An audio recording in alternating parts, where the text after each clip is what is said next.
Today on Leafscope. Halfway through the game, still tied 0-0. Who would win? Which Leaf left the game in a pool of his own blood? And could Bernier play better than he has so far? Welcome to Leafscope. Again, I'm your host, Peter Bojarinov. Leafs in Nashville. Wow.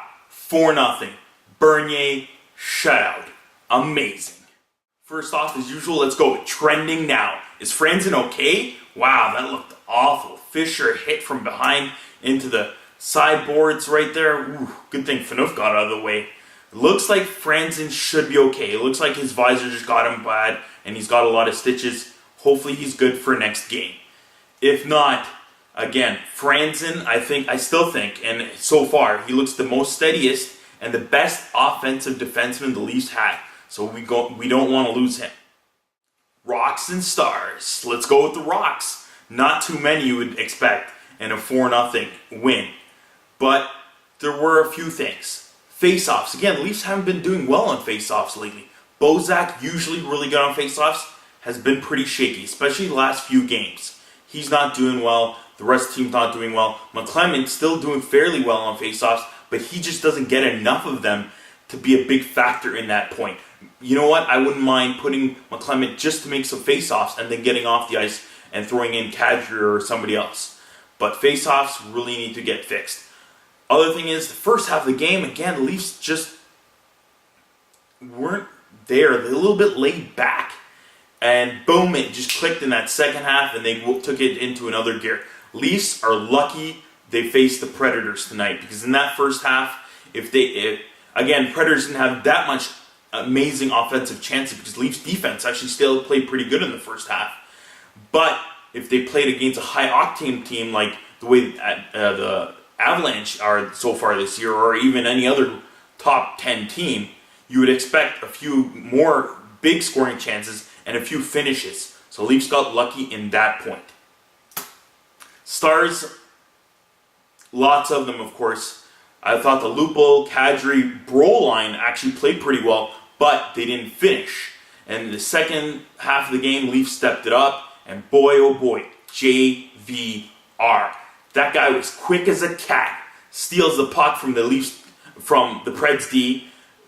Jones and Weber, a little complicated. Nobody knew who to go for the puck. Boom, JVR's there. Steals puck, right to Kessel. Boom, goal. Same thing. Shot by Kessel, loose puck. Rene tries to grab it. He's there on the wrap. Does the quick wraparound with the smaller nets. And boom, another one. JVR just played really well. Again, with Kessel, great game. Also, goal and 2 assists. He was on target as well in that second half. Great pass to Bozak. Tried to pass it over, but couldn't, and went off, I think again, Seth Jones' leg and went right in the net. Those guys played well, and of course, Bernier played great. Impact of the game. Other than Bernier's amazing night and the second half of the game by the Leafs, which probably played the best second half they've done this season, has to be the Fisher hit on Franzen.